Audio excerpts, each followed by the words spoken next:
When it comes to 20th century history, there are few names as well known as that of Adolf Hitler, Germany's leader building up to and during World War II.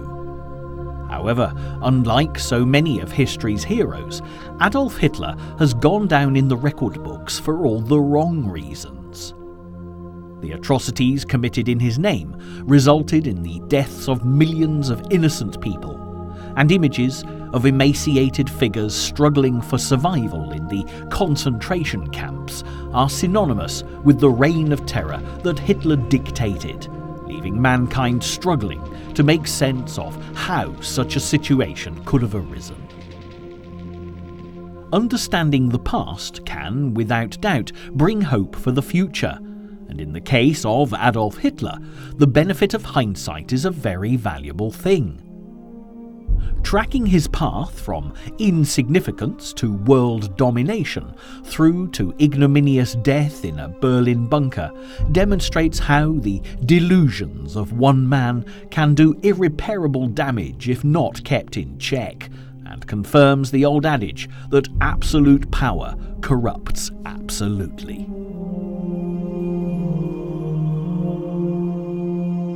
The classic image of Adolf Hitler, with slicked down black hair and square moustache, surrounded by swastikas and stormtroopers, is one that we're all familiar with.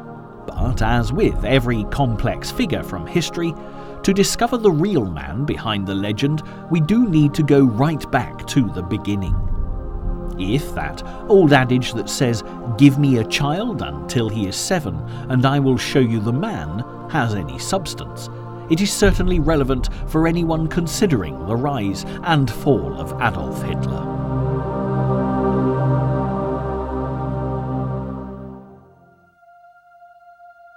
It does come as a surprise to many people that Adolf Hitler was born an Austrian rather than a German, to parents living in the otherwise unexceptional little town of Braunau am Inn, and it was at 6:30 p.m. on the 20th of April 1889 that Adolf Hitler made his first appearance in the history books. Needless to say, the event is not celebrated here, and all you'll find as a reminder of Hitler's birth is a simple granite stone taken from the Mauthausen concentration camp, bearing a stark message, which roughly translates as, "For peace, freedom and democracy, never again fascism, remember the millions of dead." On the surface, the Hitler family were fairly typical of the late 19th century era. Clara, Adolf's mother, was Alois Hitler's third wife, and there were already 2 children from his second marriage, Alois Jr. and Angela. And although Clara went on to give birth to 6 of Alois' children, only Adolf and his sister Paula survived to adulthood. However, right from the start, this had been a contentious union, as Clara was so closely related to Alois, a papal dispensation had to be obtained before they could marry.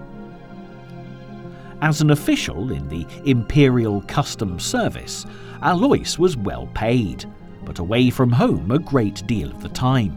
And when he returned, his violence towards his son meant young Adolf had a far from ideal upbringing. His own words in later life are very telling indeed. "I never loved my father. I therefore feared him all the more. He had a terrible temper and often whipped me." The reasons for these beatings are largely unknown, but one theory is that Alois was determined to have his son follow in his footsteps and become a civil servant, while Adolf was set on a career as an artist. As is often the case with a violent disciplinarian father, Adolf sought refuge in the love of his mother, who he undoubtedly adored. Clara, in turn, poured all her affection into pampering her son, and in her eyes Adolf could do no wrong.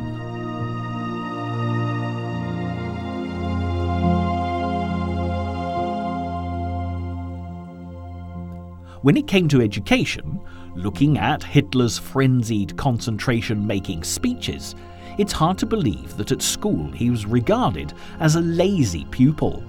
But when it came to reading about war, which he also loved to act out, he apparently became a great deal more animated. Interestingly, he always chose to play the underdog, and even from this young age, it's possible to see evidence of a trait that would see him determined to rebuild the German Empire from a position of extreme weakness after the First World War. By the time Adolf was 14, his father had died of a lung hemorrhage, and although Adolf was free from his father's abusive hand, with only his doting mother for guidance, Hitler lost any sense of discipline which he badly needed. As a result, Adolf was expelled from school and eventually persuaded Clara to let him opt out altogether at the age of 16 with no qualifications whatsoever. 2 years after the death of Alois, Adolf set off for Austria's capital Vienna in search of fame and fortune as an artist. When he was rejected twice by the Academy of Fine Arts, he attempted to make his living painting pictures from postcards to sell to tourists. But when his mother died of breast cancer days before Christmas 1907, Adolf Hitler was inconsolable. The devoted son hardly left Clara's side during her last weeks, and the family doctor said that he'd never before seen anyone struck with grief to the degree that young Adolf Hitler was. After his mother's funeral, he returned to Vienna, but found little to cheer him up. And although advised by the Academy of Fine Arts when he was rejected that his skills were more suited to architecture, he'd left school without the formal qualifications needed to be accepted for training. Even so, architecture would become an obsession for Hitler as Germany's Führer, and his architect, Albert Speer, was tried for war crimes at Nuremberg along with other prominent Nazis like Hermann Göring and Rudolf Hess. Seeing images of Hitler at the height of his powers, without doubt he lived in comfort and luxury, his every whim catered for. But in the years after his mother's death, struggling to make his way in the world, it was a very different story. In fact, after becoming increasingly depressed with his failings instead of trying harder, in November 1908 he despondently took to the streets in a state of depression and anxiety. Hitler had lost it all. His mother, his dream of becoming an artist, was homeless and ended up spending 3 months on the streets, contemplating the future and wondering what to do with his life.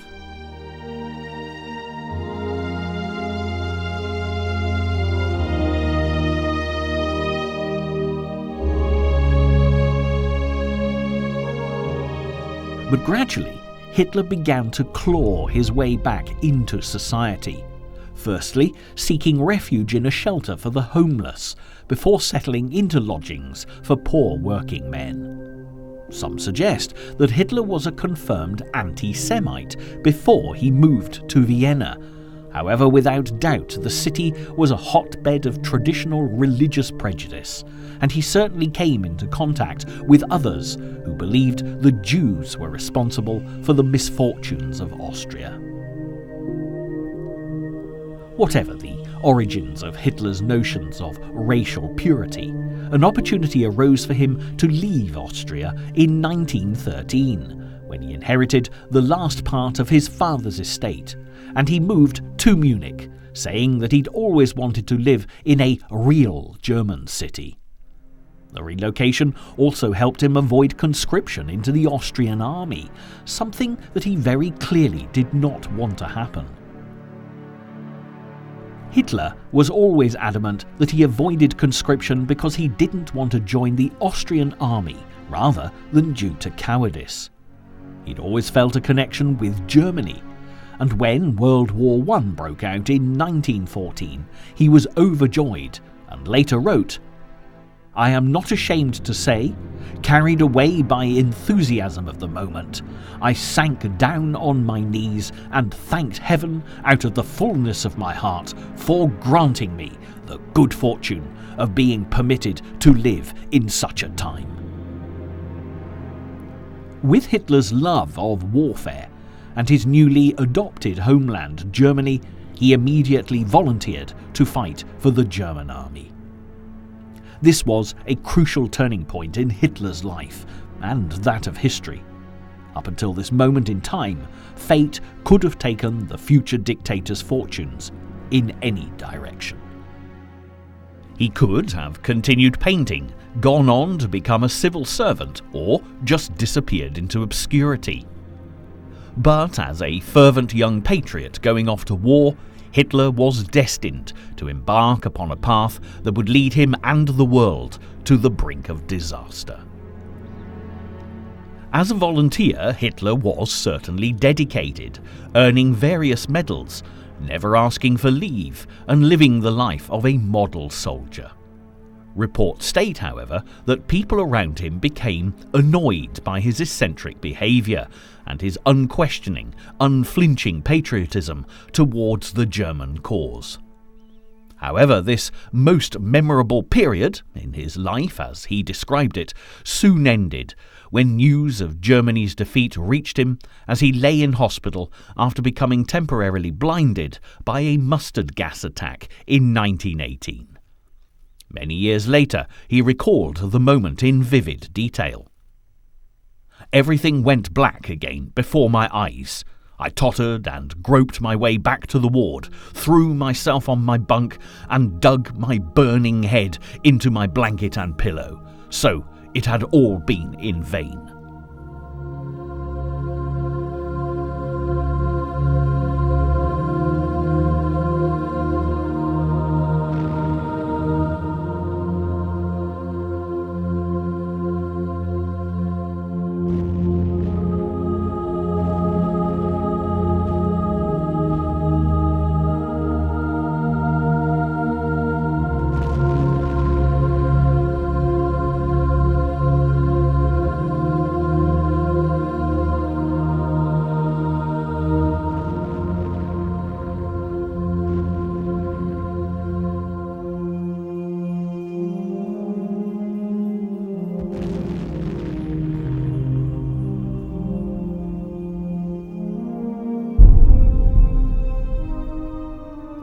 It was yet one more disappointment for Hitler, and despite lacking a formal education, he vowed to rectify the situation and restore German national pride, no matter what the consequences.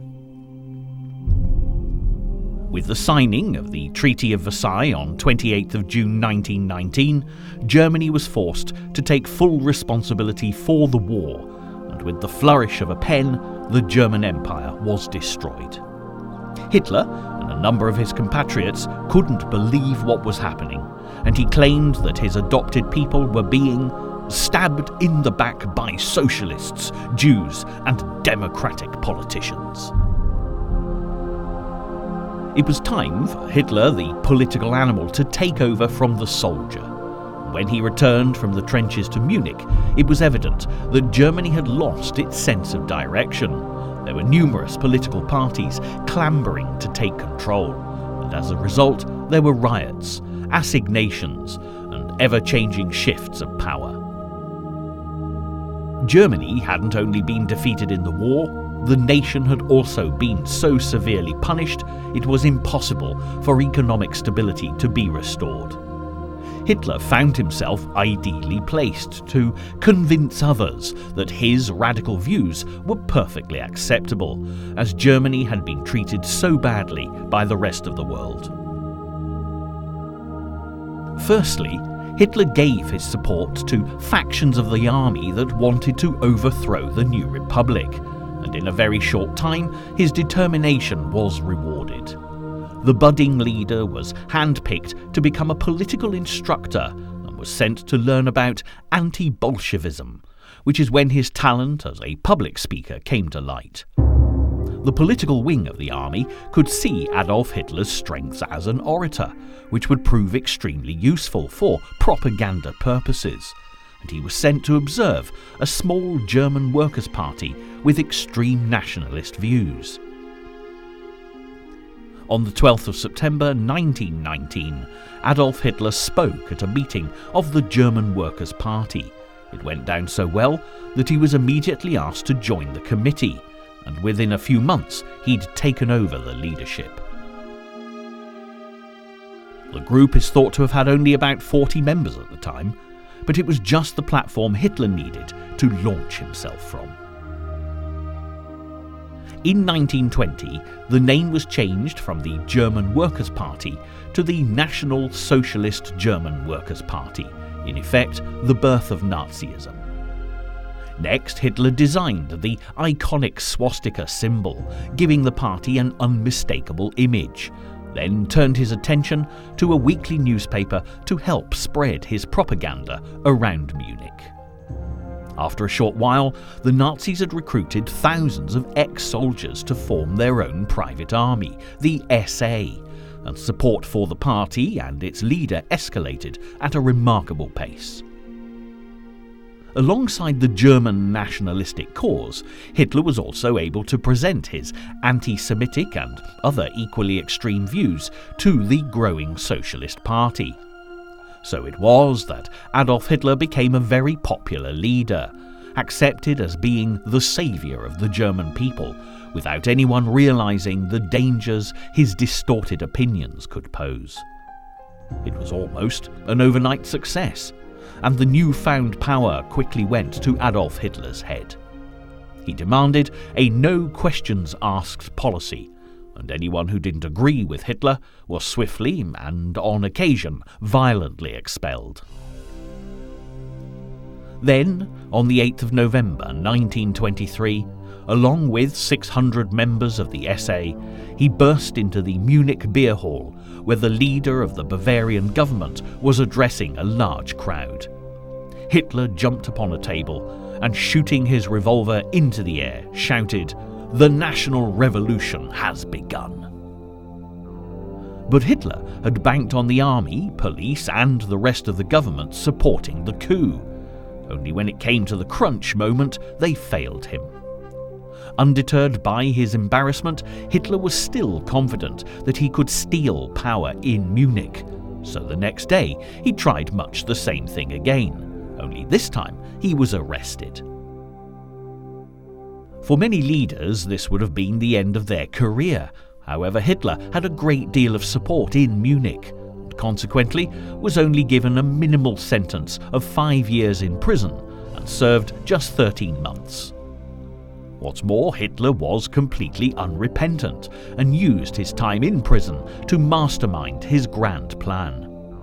He dictated to his deputy Rudolf Hess the book Mein Kampf, which translates as My Struggle, and he hoped this book would be a Bible for his followers.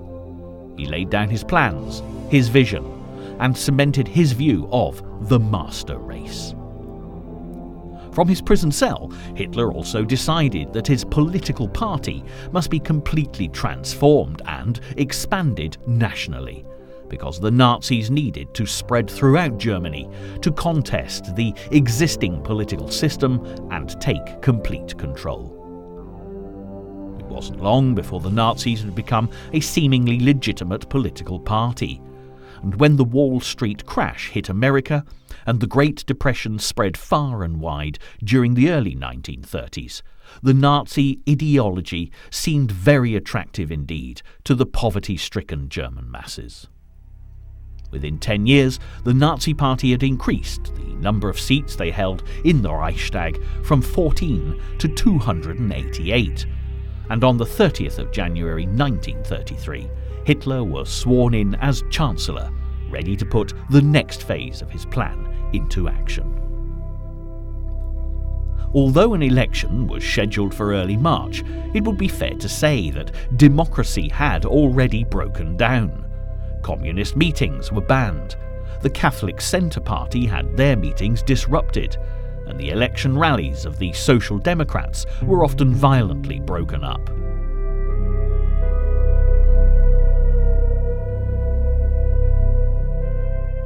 seemed that you either supported the Nazis by choice or force, and a climate of terror already reigned.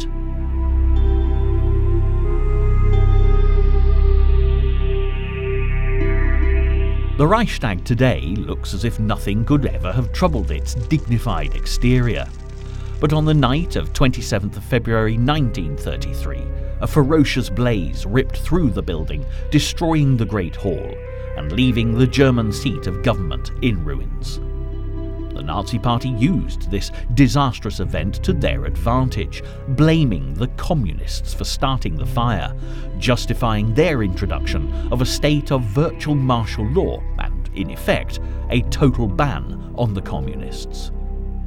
Any threat to Hitler in the elections had been neutralised, and it's been suggested since that it was the Nazis who started the Reichstag fire in order to discredit their opponents. Not surprisingly, the Nazis, with Adolf Hitler at the helm, stormed to power. And to ensure there was no chance of democracy making a comeback, other political parties were dissolved, the press was taken over, and a Nazi occupied every seat in the rebuilt Reichstag.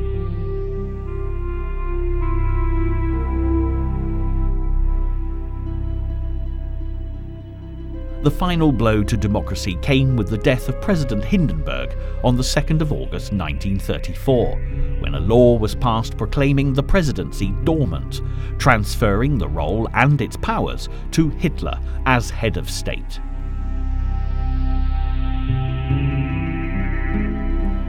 He became Führer and Reichskanzler and supreme commander of the military machine he was building, in direct contravention of the Treaty of Versailles.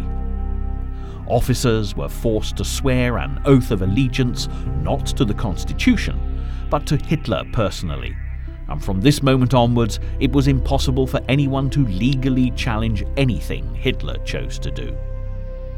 In just 20 years, Adolf Hitler had gone from a volunteer soldier to the Führer of a right-wing dictatorship.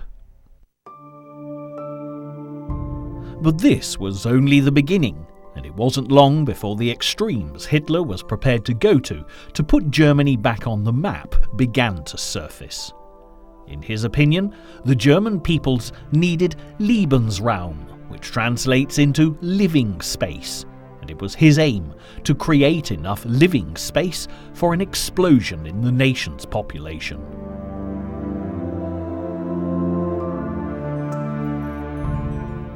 Of course, to do this, he'd have to take land that belonged to other countries, and Hitler's first step towards his goal came on the 7th of March 1936, when he sent his troops into the Rhineland, placing a military presence in territory that had once belonged to the old German Empire before being taken away by the Treaty of Versailles. With the benefit of hindsight, it's obvious that Hitler's blatant breaking of the treaty should have been dealt with at the outset, but nothing was done.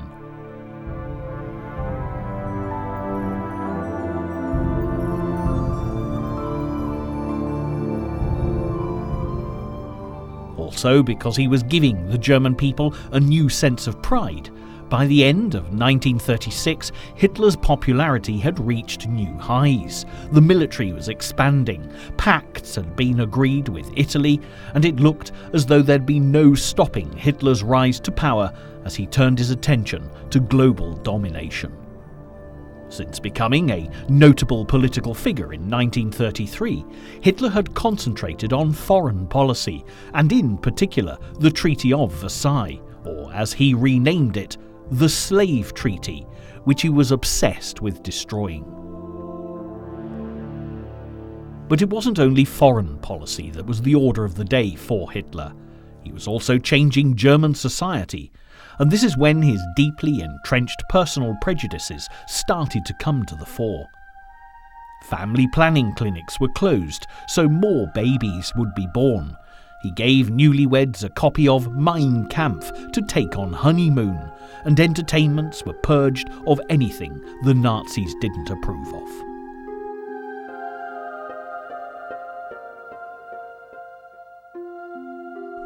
Jews and other minority groups were victimised as Hitler moved towards his goal of a pure Aryan race, and education was streamlined so that the young were indoctrinated with Nazi ideas. And in May 1938, Hitler even commissioned the design of the perfect family car for his master race to drive.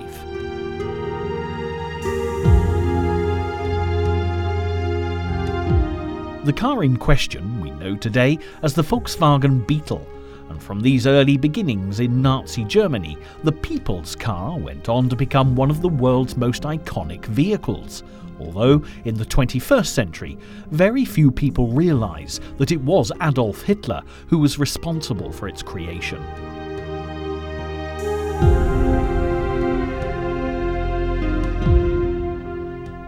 Now, in Hitler's favour, the VW Beetle was a creditable contribution to world history.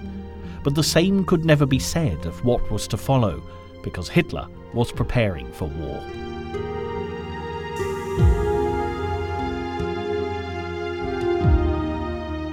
The new targets were Austria and Czechoslovakia, and at last Europe, particularly Great Britain and France, sensed that Hitler was becoming a problem. On the 12th of March 1938, after much bullying of the Austrian government, German troops occupied Austria without firing a single shot and swiftly turned their guns towards Czechoslovakia, but still no action was taken to stop Hitler in his tracks. Up until this point, Hitler's rise to power had gone unchallenged, but there were warning bells ringing in Britain, with Winston Churchill adding his voice to concerns. Nevertheless, Britain's Prime Minister Neville Chamberlain favoured a peaceful settlement and flew to meet Hitler to negotiate a diplomatic agreement. The German Führer very plainly told Chamberlain that he wanted the Sudetenland incorporated into Germany, or there would be war. And as the British Prime Minister was so keen to appease, he actually persuaded the French and the Czechs to agree to Hitler's demands.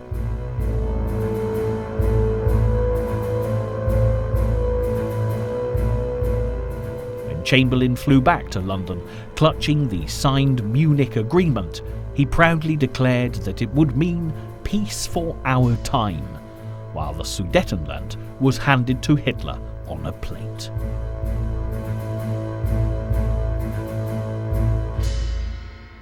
Now, Hitler had even more power, and as Churchill had predicted, his promise of peace was nothing but a hollow sham.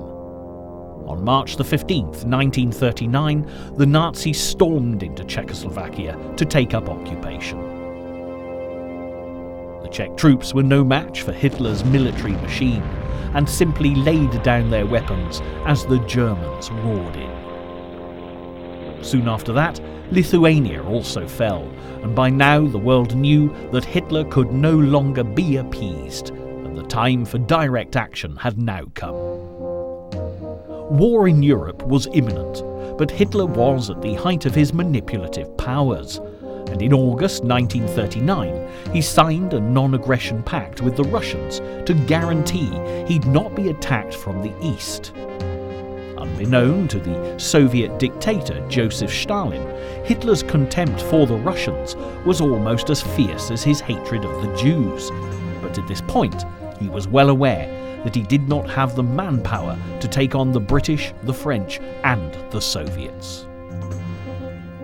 He said, "I shall stretch out my hand to Stalin at the common frontier, and with him undertake to redistribute the world. After Stalin's death, he is a very sick man, we will break the Soviet Union. Then will begin the dawn of the German rule on earth."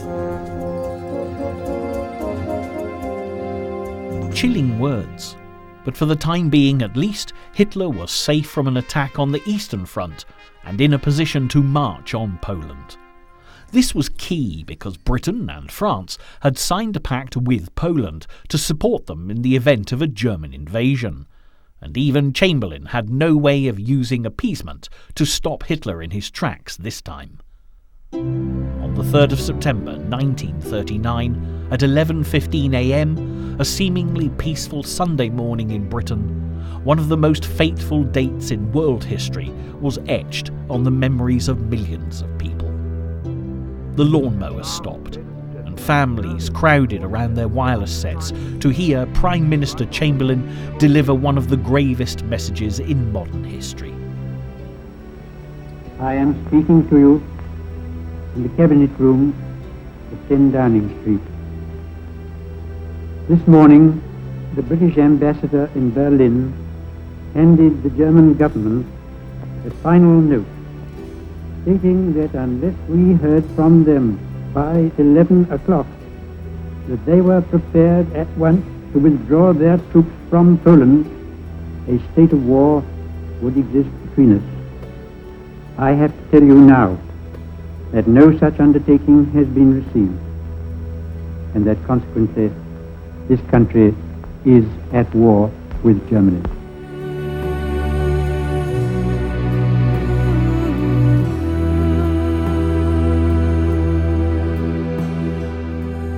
However, Hitler had bought himself a great deal of time and was well prepared, and the mighty Nazi war machine looked unstoppable.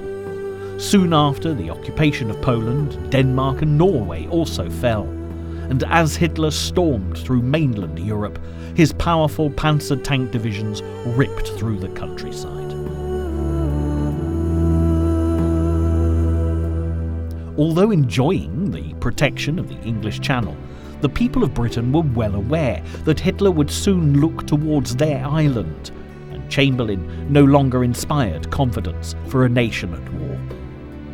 On the 10th of May 1940, Winston Churchill was invited to form a wartime coalition government, and as Prime Minister, he would lead the British into battle. Hitler now had a worthy adversary, but his star was still in the ascendancy, and it seemed the self-appointed Führer could, from a strategic point of view, do no wrong. With Hitler's troops deep in Holland, moving ever more menacingly towards France, the British Expeditionary Force, the BEF, sent by Churchill in support of the French, suddenly found themselves in grave danger. The German troops had unexpectedly made a thrust through the Ardennes, splitting the Allied forces in two and engulfing them on both sides. The French troops and the BEF were trapped in northern France and were pushed back to the beaches of Dunkirk. With the Nazis closing in on them from all sides, it looked as though, in a matter of days, Hitler's forces would wipe them out.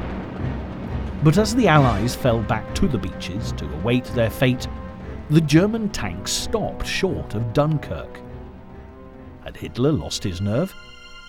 It was hardly likely, as more than 300,000 men escaped the clutches of the Nazis to fight another day between the 27th of May and the 4th of June 1940. History has been left with a fascinating yet probably unanswerable question.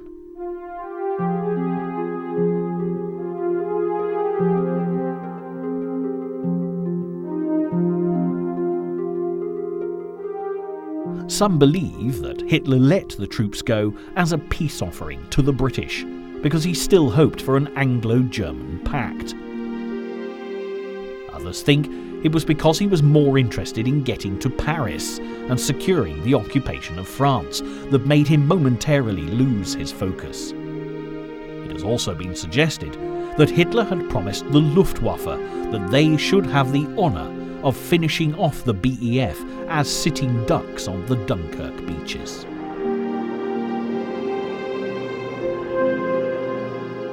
Whatever the truth, it was a key error of judgment, and although still a victory for the Nazis, it was the point at which Hitler's fortunes started to turn.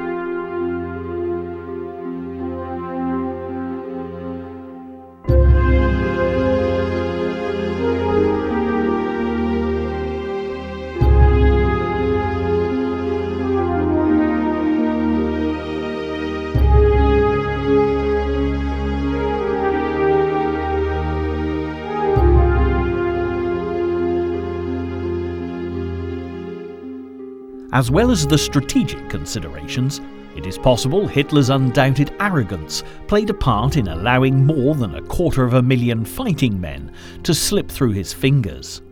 Hitler said of the event, "It's always good to let a broken army return home to show the civilian population what a beating they had." This was evidently a man confident of victory and underestimating the enemy.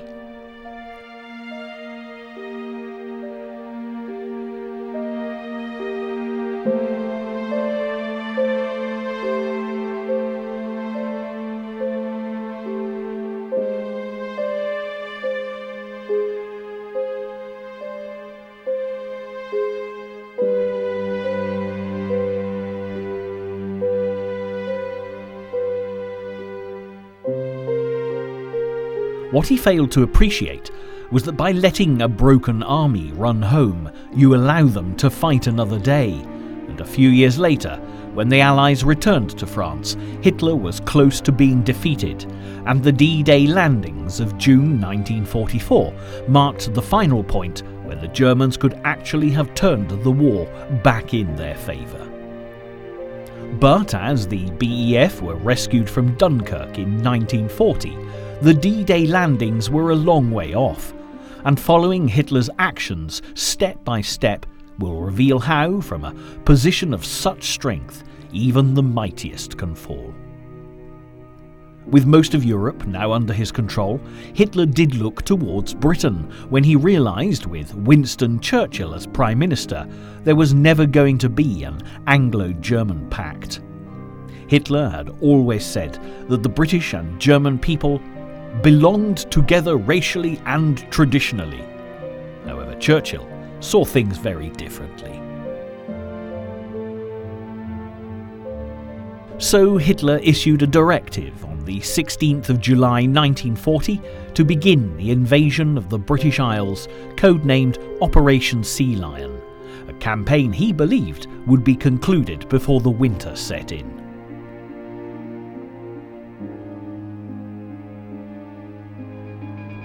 As the British summer reached its peak, the Air Force took to the air, while the Navy watched the seas as the Battle of Britain got underway. Hitler knew that the only way to conquer Britain would be to get his speeding panzer divisions onto dry land. But before this could happen, both the RAF and the Royal Navy would have to be destroyed, and in that order.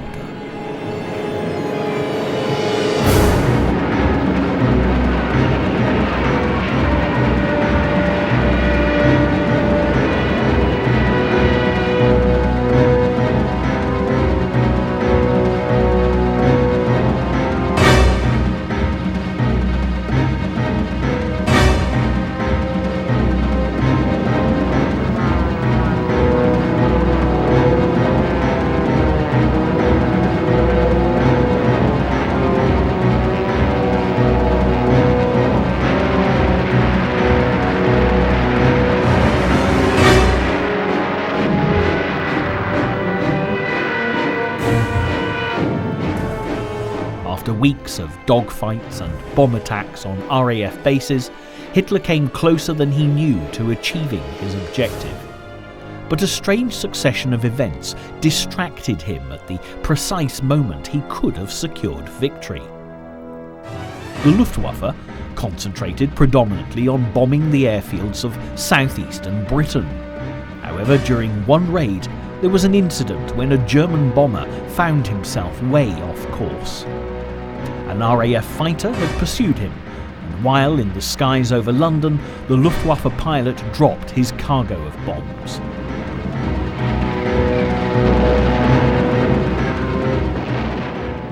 Acting quickly, Churchill, assuming that Hitler had changed his strategy to target the British capital, retaliated by sending the RAF to bomb German cities. Hitler was incensed and really did begin an attack on London that became known as the Blitz, as well as other major British cities, including Plymouth, Coventry, Manchester, Sheffield and Southampton.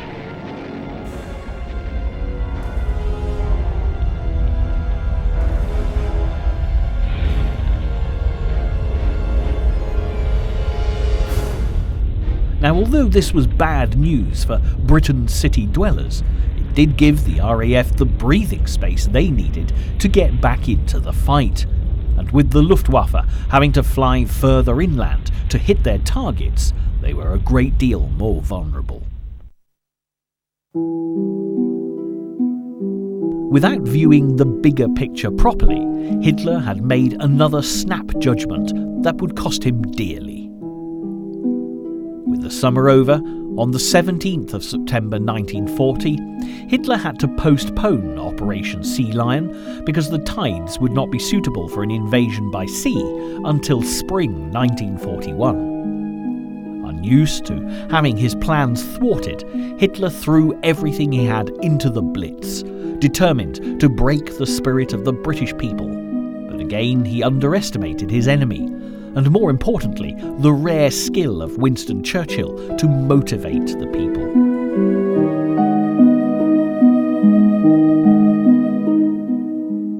The cracks in Hitler's abilities as a military tactician and fatal flaws in his personality were beginning to show. Even by this early stage, he would not tolerate criticism from any of his advisors, convinced that he was invincible, and just like the Roman emperors who he hoped to emulate, Hitler's megalomania was destined to destroy him.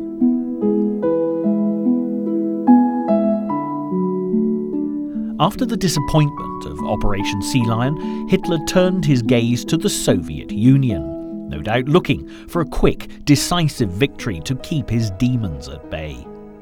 Hitler rushed headlong into his plans to invade Russia, reneging on his non-aggression pact with Stalin, without fully appreciating how difficult it would be to open up the war on two fronts, especially when already resources were spread very thin.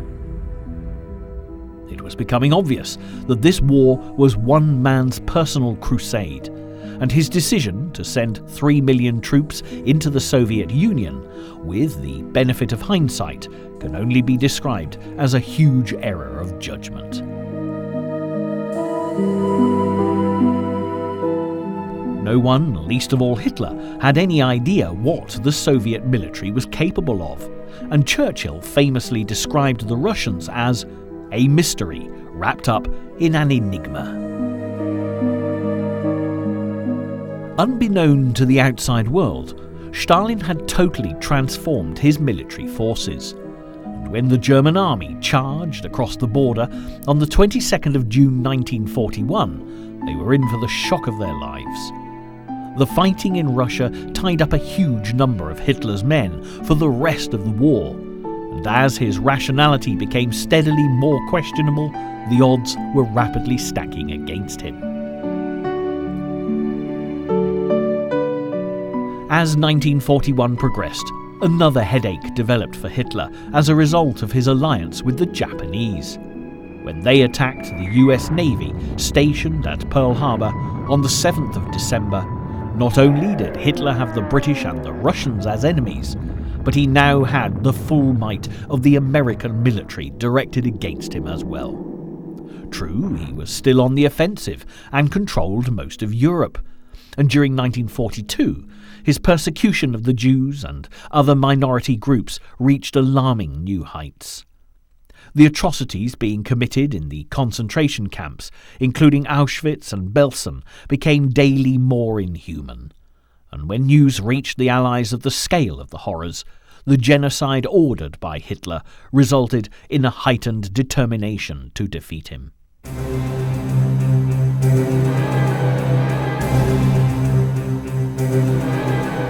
That Hitler's absolute power had by this time corrupted him absolutely was beyond question. And during 1943, his erratic behaviour and bizarre judgment even set alarm bells ringing amongst his own. His left hand had also started to shake uncontrollably, which many historians have since speculated was due to the onset of Parkinson's disease, but this has never been proved.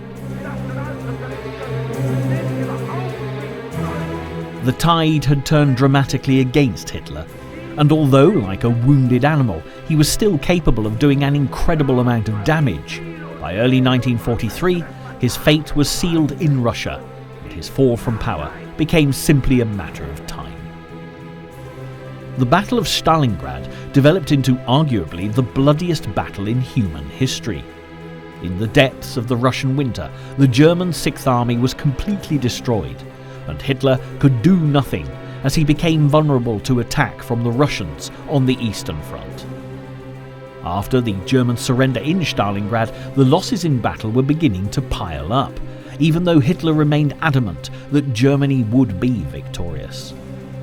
His Desert Fox, Field Marshal Erwin Rommel, had lost the Second Battle of El Alamein in North Africa late in 1942, which freed up the Allies to invade Sicily just a matter of months after the surrender of Stalingrad, before moving on to mainland Italy.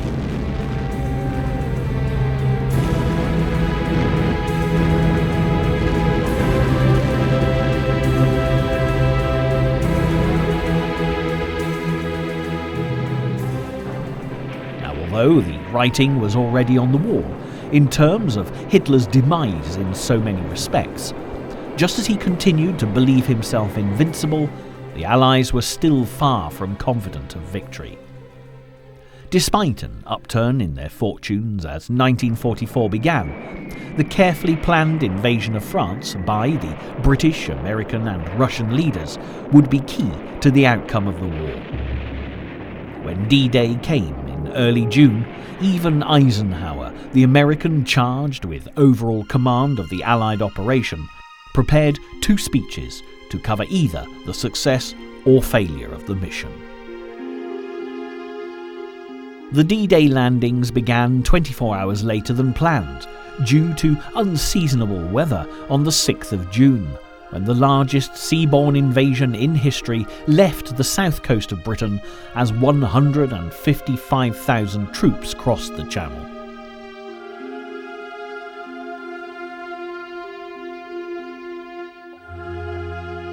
The element of surprise was absolutely crucial, and the Germans failed to take heed of their own intelligence reports. Firstly, they believed the attack would come from Dover, targeting Calais.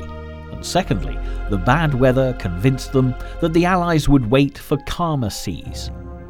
Even Rommel, who was in charge of defending the German position in France, went home to celebrate his wife's birthday, so sure were they that the invasion was some time off.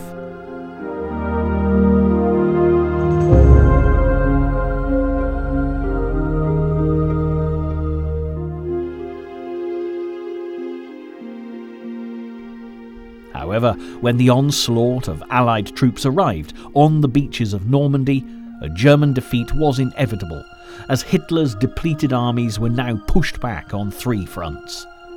The Russians were giving it their all in the east, the Allies were making great progress, working their way up through Italy, and now, with the beaches between Caen and Cherbourg swamped, a carefully planned pincer movement could begin.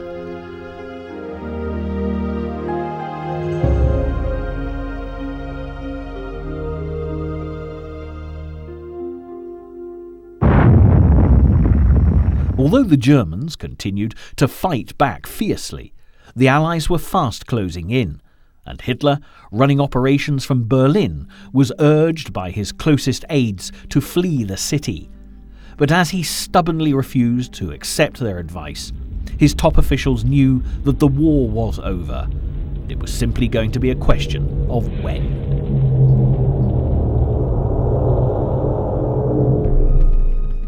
But Adolf Hitler, facing a downward spiral, continued with more conviction than ever, and failure was simply not an option, as schoolboys of 15 and 16 years of age were rounded up in Germany and sent as reinforcements to the fronts, where the carnage carried on destroying lives for no purpose whatsoever. By the end of January 1945, the Soviets were only 100 miles outside of Berlin, and to the west, the Anglo-Americans were on German soil. Hitler had lost almost every territory that he'd gained during his campaign, and all he could do was throw everything he had left into the defence of Berlin. For those who'd followed Hitler with unquestioning loyalty, the fact that he stubbornly entrenched himself in his Berlin bunker by the time April came must have been both alarming and frustrating. A rational man would no doubt have been looking to escape to fight another day, but not Hitler. Heinrich Himmler, the leader of the SS, took matters into his own hands and attempted to agree a surrender with the Allies directly. Hermann Göring, Hitler's officially agreed successor, suggested he take charge, as the Führer was in no position to run things from the bunker. Hitler's response was to sack both men, expel them from the Nazi Party, and brand them traitors.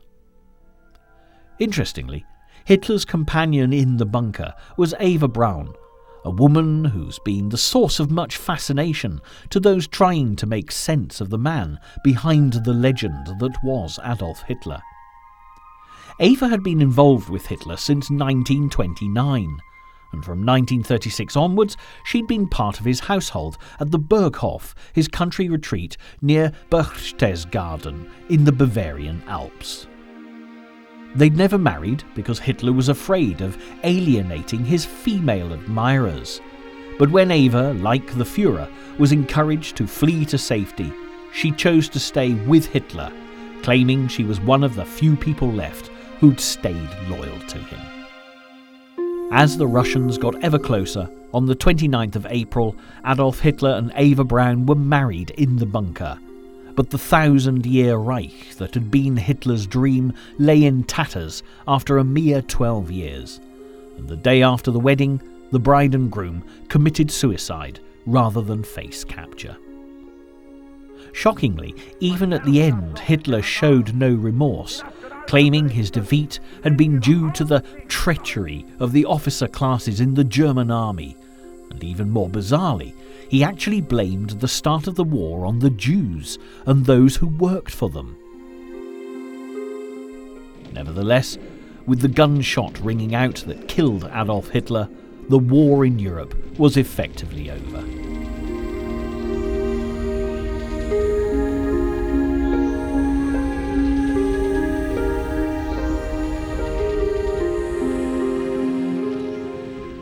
By the time the Russians arrived, bunker staff had partly cremated the bodies.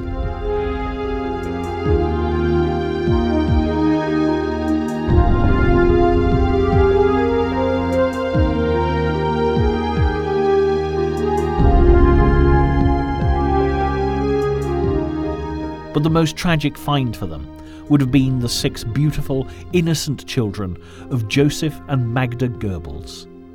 Along with Hitler, Goebbels and his wife had killed themselves after taking the lives of their children in a suicide pact.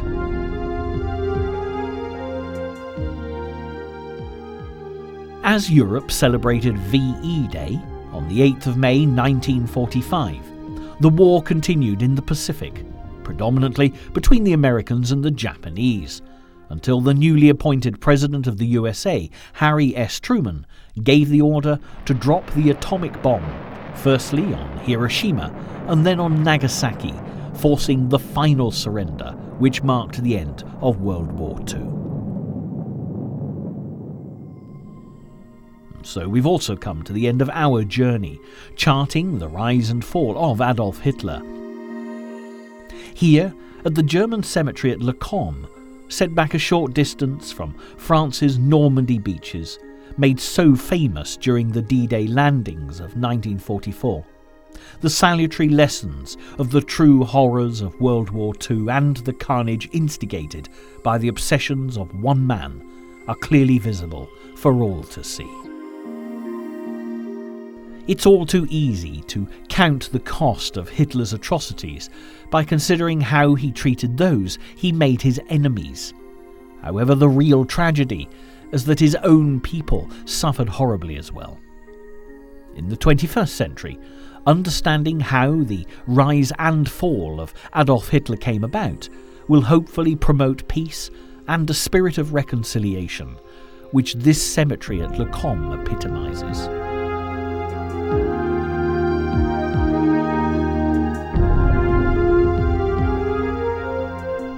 Over 20,000 German soldiers are commemorated here, many of them just schoolboys conscripted into the nightmare of Hitler's master plan for world domination. If ever proof was needed that absolute power corrupts absolutely, then the mass grave at the heart of this moving memorial is an eternal reminder to one and all to beware of anyone, soldier, statesman or politician, who offers the ultimate prize in exchange for democracy. There is also a price to pay, and in the case of Adolf Hitler, the cost truly was borne by the entire world.